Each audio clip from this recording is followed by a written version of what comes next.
Hello everyone, welcome back to the channel. I know बहुत दिनों बाद एक व्लॉग आ रहा है चैनल पे बिकॉज मेरी तबीयत थोड़ी ठीक नहीं थी काफ़ी दिनों से, तो मैं कुछ भी पढ़ाई नहीं कर पाई। तो इसलिए मैंने कुछ शूट नहीं किया था, तो मैंने कुछ अपलोड भी नहीं किया। लेकिन फाइनली आज बहुत दिनों बाद मैं रेडी होके जा रही हूँ लाइब्रेरी। यहाँ पे मैं लाइब्रेरी जाने के लिए रेडी हो रही हूँ और फिर मैंने अपना ब्रेकफास्ट और लंच के लिए दही तड़का बनाया था। रोटी मम्मी ने बना दी थी। फिर मैंने अपना लंच पैक किया और उसके बाद मैं निकलूंगी लाइब्रेरी के लिए। For everyone who is new here, I am preparing for UPSC and UPPCS। UPSC में मैं अपने 4 अटेम्प्ट्स दे चुकी हूँ और UPPCS के भी मैंने कुछ अटेम्प्ट्स दिए हैं पहले, बट अभी हम टारगेटिंग दिसंबर वाला UPPCS एंड UPSC के लिए मैं अपना मेंस रेडी कर रही हूँ। थोड़े टाइम से मेरी तबीयत ठीक नहीं थी और लो फेज़ आता है ना लाइफ में, वैसे ही कुछ चल रहा था जिसकी वजह से मैं बिल्कुल भी पढ़ाई नहीं कर पाई थी। सो अभी मैं यहाँ पे लाइब्रेरी पहुँच गई हूँ। मेरी लाइब्रेरी है करोल बाग में। UPSC के लिए जैसे आपको पता ही है मैं मेंस की तैयारी कर रही हूँ, नॉट 2026 मेंस, ऑफ कोर्स 2027 के लिए। मेंस की प्रिपरेशन के लिए मैंने साथी IAS का MMP+ जो कोर्स है वो ले रखा है। सो उसी की क्लासेस आप यहाँ पे देख सकते हो। तो कुछ मैंने 8 क्लासेस ऑलरेडी कंप्लीट कर ली थी, लेकिन क्योंकि एज आई सेड की तबीयत ठीक नहीं थी तो मेरी पढ़ाई रुक गई थी, तो मेरी क्लासेस भी बहुत सारी पेंडिंग हो गई हैं। वही मैं अपने स्केड्यूल में चेक कर रही थी कितनी क्लासेस बची हैं। तो टोटल एथिक्स की 18 क्लासेस ली है पीयूष सर ने, और ये क्लासेस 18 क्लासेस मैं MMP+ की बता रही हूँ, जो कि है मेंस मेंटरशिप प्रोग्राम ऑफ साथी IAS। ये इसको GS फाउंडेशन से कंफ्यूज मत करिएगा। कई लोगों को लगता है शायद मैं GS फाउंडेशन कर रही हूँ साथी IAS से। मैं GS फाउंडेशन ही कर रही हूँ, मैं MMP कर रही हूँ। जैसा कि मैंने अपने पहले व्लॉग्स में भी बताया है, इस टाइम मैं एथिक्स की क्लासेस ले रही हूँ। सो यहीं पे मैं क्लासेस ले रही हूँ। काफ़ी अच्छी क्लासेस हैं, बहुत ज़्यादा कॉन्फिडेंस आ रहा है क्लास लेने के बाद। इसके बाद राइट स्मार्ट भी होने वाला है, जो कि एक्चुअली स्टार्ट हो चुका है। तो मैं फटाफट से एथिक्स की क्लासेस कंप्लीट करके रिवीजन करके आंसर राइटिंग की भी प्रैक्टिस करूँगी। वो भी मैं आपके साथ यहीं पर शेयर करती रहूँगी। सर ने ये भी एडवाइस किया है कि रोज़ एटलीस्ट 20 मिनट्स एथिक्स के PYQ देखने चाहिए। और अगर UPSC की बात करें तो PYQ बहुत ही ज़्यादा इंपॉर्टेंट होते हैं, चाहे वो मेंस के लिए हो या फिर प्रीलिम्स के लिए। Analysing previous year question really benefit you to study better. इसीलिए मैंने यहाँ पे दिशा पब्लिकेशन की 32 years topic wise UPSC civil services की जो PYQ बुक है, जिसमें प्रीवियस ईयर सॉल्व पेपर है 1 और 2 1995 से 2026 तक की मंगाई है। मैं पहले भी दिशा पब्लिकेशन की PYQ बुक यूज़ कर चुकी हूँ। यहाँ आप देख सकते हो ये मेरी पहली बुक है और ये अभी मैंने न्यू एडिशन भी मंगा लिया है। इसमें 2026 प्रीलिम्स के भी पेपर ऐड हो चुके हैं। सबसे खास बात ये डॉक्टर मृणाल पटेल सर की गाइडेंस में डिज़ाइन की गई है। इसमें GS पेपर 1 के 44 टॉपिक्स, 3760 MCQs, CSET पेपर के 9 टॉपिक्स हैं, जिसमें 1520 MCQs हैं। मृणाल पटेल सर की डिटेल स्ट्रैटेजी है, इवन IAS प्लानर दिया हुआ है। इसमें जितने भी आपको आंसर की मिलेगी वो वैलिडेटेड है विद UPSC टिल 2026। बुक के कंटेंट पे अगर आप नज़र डालें तो ये 4 पार्ट्स में है। फर्स्ट पार्ट में स्ट्रैटेजी एंड प्लानिंग रिसोर्सेज दिए हुए हैं। सेकेंड पार्ट में आपको जनरल स्टडीज़ पेपर 1 जो कि history, geography, Indian polity, economics, social development, general science, ecology, world सब कुछ दिया हुआ है, सारे PYQs। पार्ट 3 में आपको CSET मिल जाएगा। पार्ट 4 में आपको मेंस के अनसॉल्व क्वेश्चंस मिल जाएंगे। चलिए अब मैं आपको थोड़ी सी बुक अंदर से दिखाती हूँ वो कैसी दिखती है। एज यू कैन सी, सबसे पहले UPSC प्लानर एंड स्ट्रैटेजी है मृणाल सर की, कैसे चूज़ करना है, क्या क्या सिविल सर्विसेज के रिगार्डिंग जितनी इन्फॉर्मेशन है वो यहाँ पे देने की कोशिश की गई है, जैसे आप पढ़ के अपने सारे डाउट्स क्लियर कर सकते हैं। अगर आप एक नज़र डालेंगे तो इसमें आपको prelims, mains, interview, cut off क्या होती है, क्या क्या टॉपिक्स हैं, सिलेबस, सब कुछ बहुत ही ज़्यादा अच्छे से एक्सप्लेन किया गया है। इवन पर्सनालिटी टेस्ट में मार्क्स वगैरह का, फाइनल सिलेक्शन, कट ऑफ सब कुछ दिया हुआ है। तो आपको UPSC के किसी भी स्टेज को लेके कोई भी डाउट है वो सब यहाँ से क्लियर हो जाएगा। देन स्टार्ट होते हैं क्वेश्चंस PYQ, जो कि आप देख सकते हो एंशिएंट हिस्ट्री से स्टार्ट हो रहे हैं। So here you can take a look of the questions. 1995 से 2026 तक के क्वेश्चंस दिए हुए हैं। आप यहाँ पे क्वेश्चंस देखिए, साथ में मैं आपको फटाफट से हिंट्स और जो एक्सप्लेनेशन है वो दिखा देती हूँ। काफ़ी शॉर्ट में एक्सप्लेनेशन दिया है और साथ में सोर्स भी लिखा है कि ये क्वेश्चन कहाँ से बना है। तो आप सोर्स को देख सकते हो कि एनसीईआरटी से है या कहाँ से। सोर्सेज के साथ साथ यहाँ पे दिशा डीप डाइव भी दिया हुआ है। ये आपको थोड़ा सा और एक्स्ट्रा इन्फॉर्मेशन देने की कोशिश की गई है एक्सप्लेनेशन में, जिससे आप अपने कॉन्सेप्ट्स को और भी ज़्यादा स्ट्रॉन्ग कर सकते हो। यहाँ पे आप देख सकते हैं फिजिकल ज्योग्राफी के क्वेश्चन स्टार्ट हो गए। तो धीरे धीरे करके मैं थोड़े थोड़े से आपको क्वेश्चंस दिखा देती हूँ सब्जेक्ट वाइज कैसे दिए हुए हैं। Here you can see geography of India 1995 में आते थे क्वेश्चंस, वो सारे आप पैटर्न यहाँ पे देख सकते हो, कैसे पैटर्न चेंज हुआ है आप उसको एनालाइज कर सकते हो। साथ ही एग्रीकल्चर, जुडिशरी, लेजिस्लेटिव, इवन आप अगर फॉन्ट भी देखोगे तो काफ़ी अच्छा फॉन्ट है, रीटेबल है, साइज वगैरह भी सही है। इसमें मतलब यूपीएससी के सारे ही पीवाईक्यू दिए हैं, क्योंकि यहाँ पे सी साइड का मोस्टली अलग से पीवाईक्यू बुक लेनी पड़ती है, बट इसमें सी साइड के भी सारे पीवाईक्यूज इंक्लूडेड हैं, चाहे वो मेंटल एबिलिटी, मैथ्स के हो,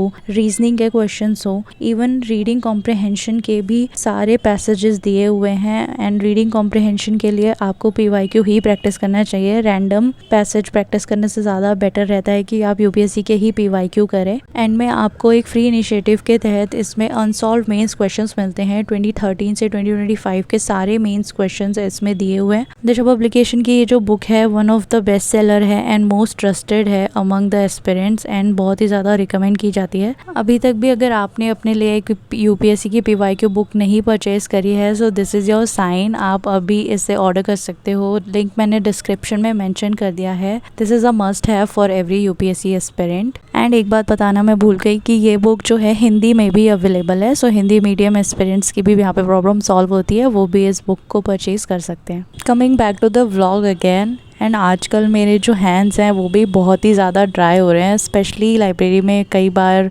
हैंड वॉश होता है सोप से, सो इसलिए वो हैंड और भी ज़्यादा ड्राई हो जाते हैं, सारे जो नेचुरल ऑयल्स है वो ख़त्म हो जाते हैं। तो उसके लिए मैंने ये एक हैंड क्रीम मंगाई थी, सो इससे काफ़ी ज़्यादा फ़र्क पड़ जाता है, वरना मतलब स्किन ऐसा लगता है निकलने लग गई है ड्राई होके। So it really help. तो यहाँ पे मैं वापस से एथिक्स की क्लास ही ले रही हूँ, और इस दिन मैंने बैक टू बैक 3 क्लासेस ली है, इन बिटवीन लंच वगैरह भी किया, और 3 क्लासेस मैंने एथिक्स की इस दिन ख़त्म करी। वैसे तो क्लासेस के साथ लेक्चर के नोट्स भी उसमें अपलोड हुए हैं पोर्टल पे, जहाँ से उसे रेफ़र करके पढ़ना है पीडीएफ्स, लेकिन कुछ कुछ सर भी क्लास में लिखवाते रहते हैं, या मुझे जो अच्छा लगता है या एग्जाम्पल सर जो बताते हैं एथिक्स में, वो सब मुझे जो लगता है कि मुझे लिखना चाहिए वो मैं लिखती भी रहती हूँ। इसलिए देख सकते हैं आप, मैंने छोटी सी एक नोटबुक ही बनाई है, क्योंकि मोस्टली जो लेक्चर के नोट्स हैं वो पीडीएफ फॉर्मेट में ऑलरेडी दिए हुए हैं, सो वहीं से ही पढ़ना है। बाकी मुझे ऐसा लगता है कि एथिक्स ऐसा सब्जेक्ट है जिसमें आप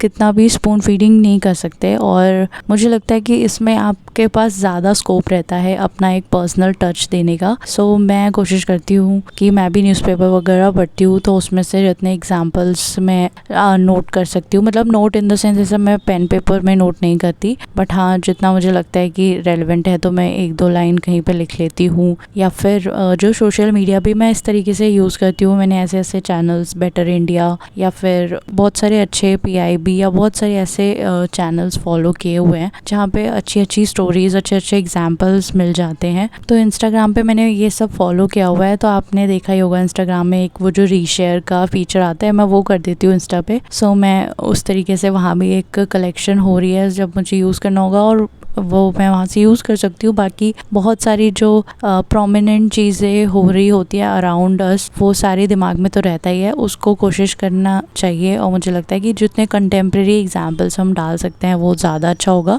तो ऑफकोर्स मैं क्लासेस ले रही हूँ, सब ले रही हूँ, बट मेरा ये मानना है कि मेरे को अपनी तरफ से भी बहुत ज़्यादा एफर्ट करनी चाहिए, ताकि मैं उसे और ज़्यादा एनरिचिंग अपने जो एथिक्स के आंसर है वो बना पाऊँ। बाकी देखते हैं कि मैं आंसर राइटिंग वगैरह करती हूँ तो उसका रिजल्ट कैसा आता है, क्या फीडबैक वगैरह मिलता है। There is one important thing which I would like to share with you all. First of all कि जो मेरा 2027 का अटेम्प्ट है वो मैंने सोचा है कि मैं स्किप करूँगी, बिकॉज मैं यूपीएससी का अब अटेम्प्ट नहीं दूँगी जो 2027 वाला है। सो मैंने डिसाइड कर लिया है, बहुत सोच समझ के, बहुत सारा थिंकिंग प्रोसेस लगा के ये डिसाइड किया है। रीजंस वगैरह किसी और दिन शेयर करूँगी कि क्यों ऐसा मैंने डिसाइड किया, बट हाँ मैं 2027 का नहीं दूंगी यूपीएससी का पेपर। सो लेकिन हाँ ऑफ कोर्स मेंस की प्रिपरेशन तो करनी ही है, आगे दूंगी ही। सो इसलिए मैं अभी मेंस की प्रिपरेशन कर रही हूँ।